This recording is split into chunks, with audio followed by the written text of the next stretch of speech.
In the world of banking anyway, we're talking about bail-ins as the ability of financial regulators to effectively force bondholders into becoming equity holders, push them down the chain of the company's ownership structure without the intervention of a bankruptcy type proceeding. But in an odd way, it sounds a lot like a bankruptcy reorg, right? It looks a lot like a prepackaged bankruptcy, except it's taking place basically in the regulator's office. Frequently, I think they're thinking maybe even over the course of a weekend when the markets are closed that you can reopen and announce that this recapitalization has occurred. This idea has been built into Dodd-Frank. This mechanism is built into Dodd-Frank, which is why, by the way, the legislators were all saying, hey, this is the end of bailouts, because essentially you're going from a bailout to a bail-in and forcing the other people in the capital structure to take the hit, which of course did not happen in our last bailouts. All the bondholders came out just fine. The bondholders came out just fine, and we were speaking earlier actually with Jim Rickards even about how some bondholders, right, the sovereign holders in the European debt will probably be just fine.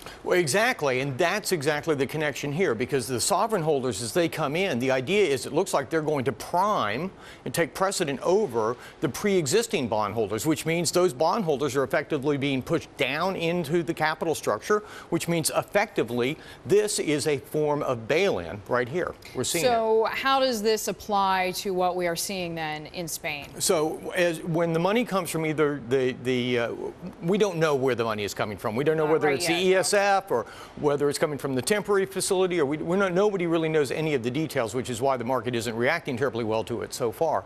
But the idea is that wherever that money comes from, we'll have a first call on subsequent profits of the bank and they will be paid back first. The pre-existing bondholders who thought until now that they were the ones who are going to get paid back first won't get paid back first.